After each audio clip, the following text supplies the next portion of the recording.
What's up, everybody? Welcome to another episode of the College GameTime podcast. I'm your host, Trey Smith, and today I've got a locked and loaded show for you. We're going to go over everything you need to know as it pertains to the current standing of the college football playoff. They are having meetings yesterday and today. More stuff could come out this evening after those meetings conclude, but as far as where everything's at, you saw the title. Mike Aresco and Gloria Nevarez, the commissioners of both the American Athletic Conference and the Mountain West Conference, support a 5-7 CFP format or CFP model. But let's get into that. Okay, a lot has happened. There's been a lot of twists and turns just in the last 24 hours as far as reports that have come out. I'm going to consolidate it all, bring it to this one place so you can be completely up to speed as to where things stand, where the G5 stands in general, where the American Conference stands, where the Mountain West Conference stands, where things are now as it pertains to the college football playoff. We're going to get into it all. And even from this morning, there's been some clarifications of some things that were said yesterday. And anyways, here's my advice to you. If you're a college football fan, particularly a G5 football fan, keep your head on a swivel for the next 24 hours or so. All right. Just know that information is going to be coming out probably, one after another. So before I get into it, you know what to do. If you're watching on YouTube right now, like, subscribe, comment at the end, share it with a friend. If you're listening on one of the streaming platforms, I would greatly appreciate if you would leave me a 5-star rating and leave a positive review. As I say almost every day, it helps drive the show up into the algorithm. I'm going to keep saying it because the more I say it, the more people do it. So, and if you're watching right now on YouTube, just take half a second to click the like button. Click it. And if you're not subscribed to the channel, subscribe. We are the fastest growing show for the American Athletic Conference. We also have fans from other conferences, which I so greatly appreciate. And I also have some exciting news as it pertains to the future of this podcast. I'm just waiting to share that maybe on Friday. We'll see. Okay. Here we go. I'm going to go down a list of everything you need to know currently as it pertains to the CFP format, model, changes, and everything. First thing I've already said, they are meeting, the CFP managing committee is meeting today, and they met yesterday at Big Ten headquarters. The current CFP format, which as we've discussed on here is a 6-6 model, which is basically the top 6 conference champions and then the top 6 ranked conference champions and then 6 at-large bids. With that model, a group of 5 conference is guaranteed at least one bid. Okay? If the Pac-2 dissolves, whether that means Oregon State, Washington State go to the Big 12, whether that means they go to the Mountain West, if that conference dissolves and the 6-6 model remains in place, that would mean 2 bids for G5 conferences in 2024 and 2025. Talked about that yesterday. The current CFP format expires in 2025. So you have 2 more years after this so when the 12-team format goes into effect next year, it'll be 2 years before things can really shift and change.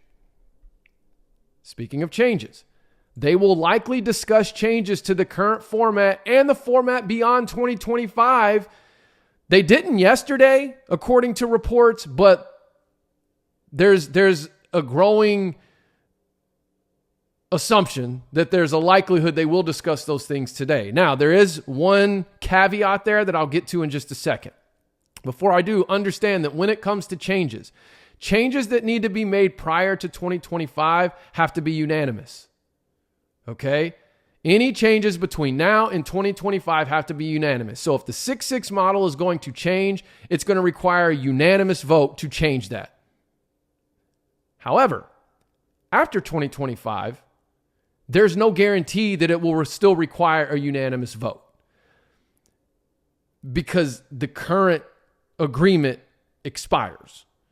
So that doesn't mean that they won't agree to do a unanimous vote again whenever they set the protocols in place for the next contract or whatever it is after 2025. But there's also no guarantee that it will, especially with all the realignment that's happening and how much power the SEC and the Big Ten hold with their brands and their teams and their expansion.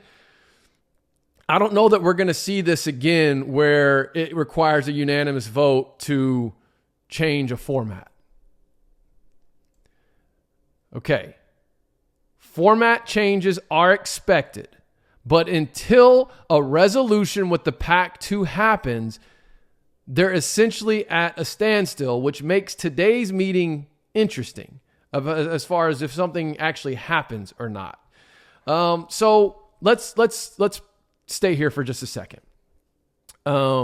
Somebody in my comments yesterday brought up the Locked On Big 12 show that released yesterday, which had special guest Immaculate View, who I've talked about here on Twitter. I've actually been on his show with Bomber and the Big 12 Mafia. I was supposed to have Immaculate on today to further discuss what he talked about on Locked On Big 12 yesterday. My schedule got mixed up, so we're still going back and forth, hopefully by the end of the week, so we can continue this conversation, because he does a lot of research with the actual numbers and the finances that are behind a lot of this. And that's what he talked about on the Locked On Big 12 show yesterday. And if you didn't listen to that, let me just give you a quick synopsis of it. Basically, what he was making the case for was that Oregon State and Washington State were all but guaranteed to get a Big 12 invite, simply because it comes down to the finances that are rooted in the CFP distributions.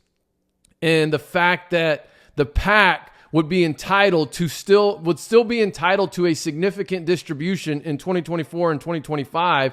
And given that they could stand pat as a 2-team conference, because technically per NCAA bylaws, they have 2 years to sort of reload or backfill.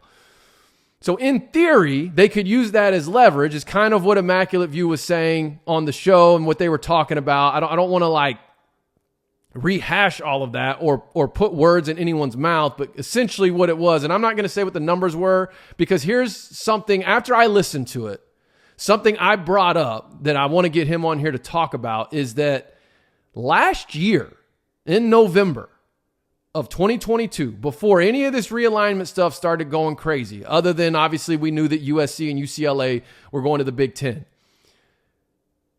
the CFP managing committee agreed to shift the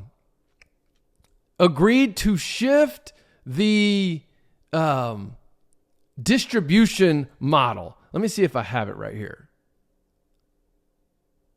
Yeah.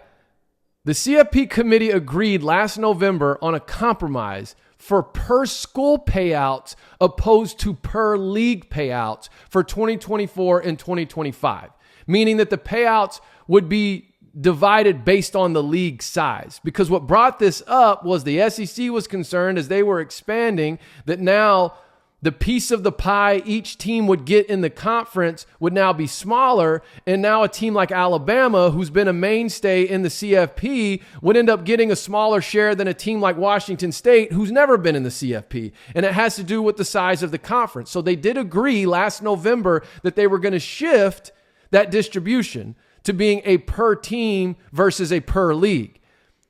If that is the case, that kind of nullifies the argument that the Pac-2 has leverage with a significant lump sum amount of payouts that they are entitled to in 2024 and 2025 as it pertains to CFP money.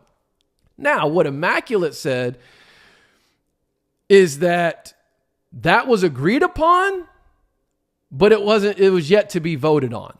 That is what I'm still trying to get concrete information on, because the original report that they agreed on it back in November was by Nicole Auerbach with The Athletic. I mean, that was a official report that the CFP committee, that they agreed on a compromise to make it a per league versus per school. So if you're an Oregon State, Washington State fan right now and you happen to be watching or listening, that's something to be mindful of as it pertains to that argument for getting those 2 schools in the Big 12. Now, here's where it gets interesting. if in fact they haven't officially voted on that, which is likely to be true, and that was kind of what Immaculate was sharing with me last night in our communications, the X factor now becomes Kirk Schultz. He could be the guy that holds this whole thing up. In other words, when they go to vote to officially make this a per school distribution versus a per league distribution, he could vote no because it would require a unanimous vote to make that happen. So in theory, that's where the leverage to get either an invite from a power conference or to sustain their own conference comes into play. But then that's when you got to look at also the court case that's pending as it pertains to who actually controls the voting rights and retains the assets that the PAC currently controls. It's so wild right now how we've gotten to this point, but hopefully you were able to follow that somewhat. And it was also in response to yesterday. Gosh, I can't remember. I'd look it up right now. If I can find it real quick. I'll tell you who it was. Where is it? Oh, there it is. Tyler Nelson. Shout out Tyler. He said, Trey, I was listening to Drake Toll, who does the Locked On Big 12. He was talking about Big 12 adding Washington State and Oregon State to the conference because ESPN loses $320 million. And that was a number that was thrown out there as far as the payouts to the PAC over the next 2 years, if I fully grasped that. But again, something to be mindful of with that is there was an agreement in place. Does that agreement in principle hold weight? Was there ever a vote? Is that what's still pending? Like, those are some questions that I still have because it was reported that they were going to change to a per school, meaning that if your conference reduced in size, you got less money. If you increased in size, you got more money because it would be based on how many schools are in the conference versus just evenly distributing, like every power conference gets the same. Okay. So, continuing now with what we need to know. The next thing is Sankey, Commissioner Sankey of the SEC, he's pushing and lobbying hard for 12 at-larges. He's convinced that the best format for a CFP is 12 at-large bids. Of course he thinks that. Why would he think that? Because he knows that his conference would likely absorb many of those spots. And the other conference that's going to be supportive of that is the Big Ten. Because quite frankly, they're probably thinking that together they could absorb 8 to 10 of those slots in that type of format. So now, there's not much support outside of those two conferences. So there's not as big of a fear that that's going to happen, but it is on the table. So then that leads to the conversations that started coming out this week. Okay. And that's where we get to this 6-6 model versus a 5-7 model. So let me kind of go through where we're at as it pertains to that. On Monday, to the Sports Business Journal, and I will link this article in the description or the comments, depending on how you're listening or watching this. Gloria Nevarez was asked, you mentioned the 6-6 and 5-7 automatic qualifier models. What is your preference on structure there? Here's what Nevarez said. And this was on Monday. This article was released Monday. Certainly 6-6 is my preference, but that was based on having 5 of those leagues that you have a lot of representation. Now there's 4 of those. Certainly they have more things that they need to consider, but the way it's structured right now, the top 6 conference champions, regardless of which conference those are, go. I could get behind and support 5 and 7 now, or 5 and 7 now that the Pac-12 won't be in the room. I find it interesting there too that it said now that the Pac-12 won't be in the room, which that's still kind of undecided. That's what's crazy. Or is it? To our knowledge, it is undecided, but maybe it's already decided. Maybe they're about to get an invite. Maybe they're about to join the Mountain West. So anyways, that's what she had said Monday. So she had expressed support for transitioning to a 5-7, even though the 6-6 is her preference, but understanding with how the landscape has shifted that 5-7 might be the way to go. Then yesterday, an article in The Athletic, which I will also link in the description or the comments, quotes Mike Aresco saying, "I'm fine myself with the 5+7, assuming we stay at 12 teams." That's a key, piece to this that stuck out to me that I don't really see a lot of people talking about, is the fact that he said, assuming we stay at 12 teams.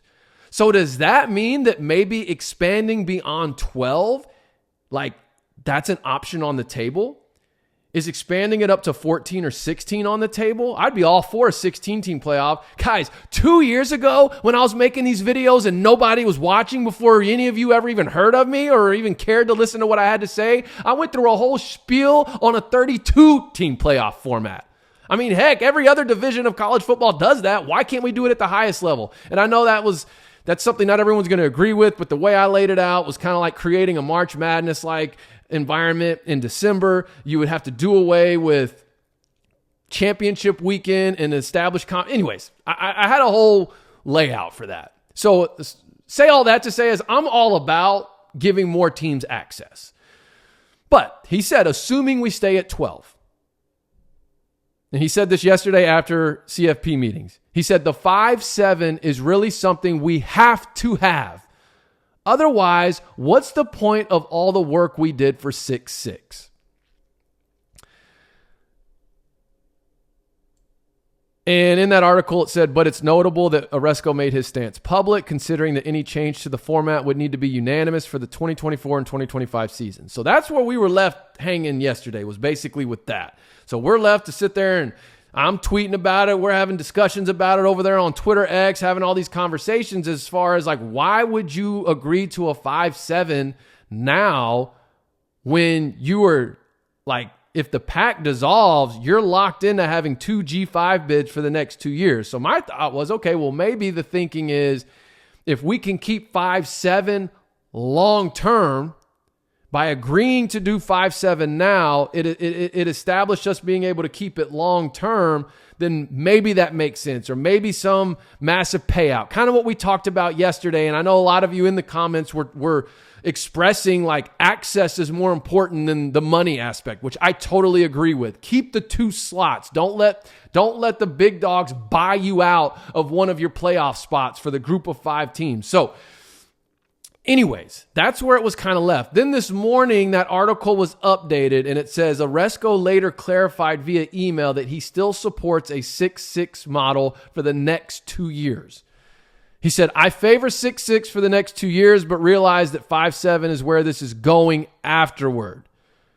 When unanimity is no longer required, 5-7 is pretty much inevitable, and we can accept that in view of P4 replacing P5. Very interesting. In other words, when the unanimous votes are no longer required, 5-7 is pretty much inevitable, because the alternative option would be 12 at large. And that's basically the big dog saying, we're just freezing y'all out, G5. Screw y'all. Which they've done before.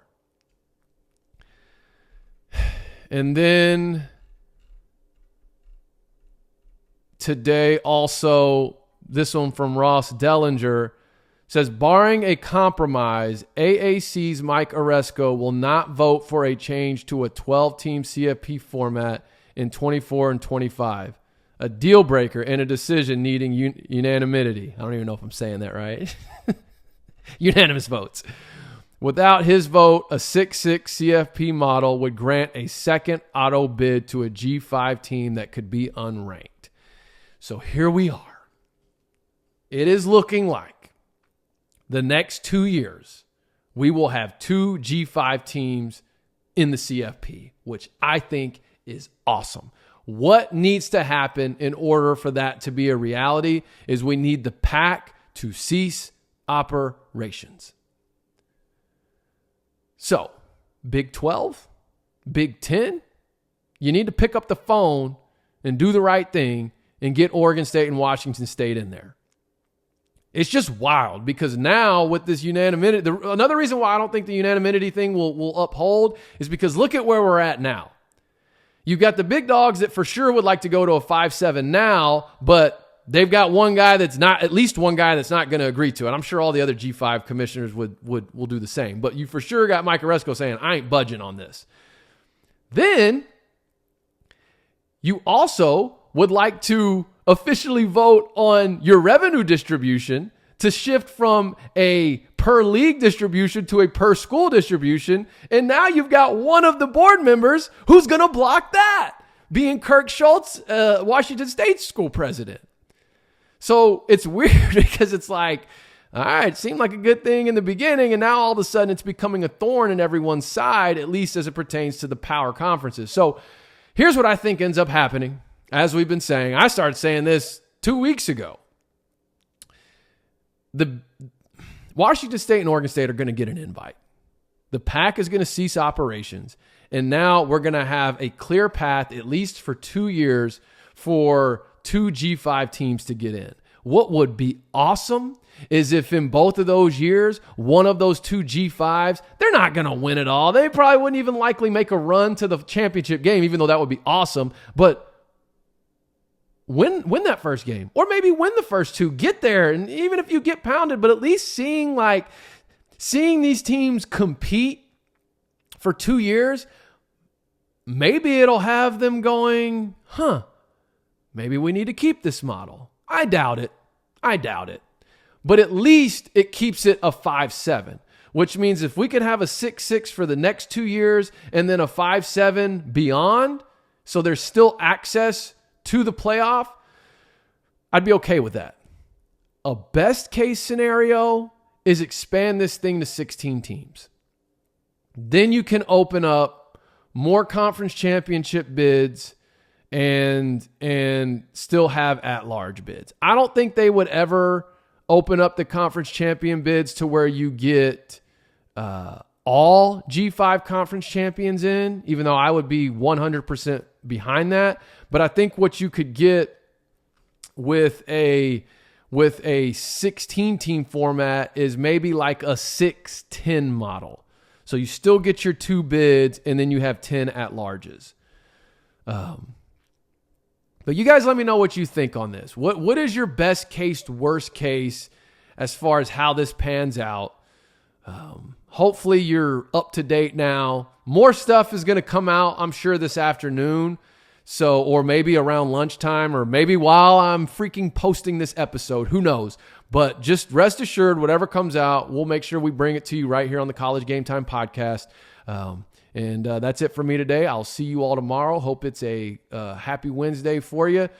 We're getting so much closer to a college football Saturday, but we also don't want to overlook this Thursday night matchup, man. This Temple-Tulsa. I'm telling you, that's going to be a dogfight. But until tomorrow, that's it for me, Trey Smith, College GameTime.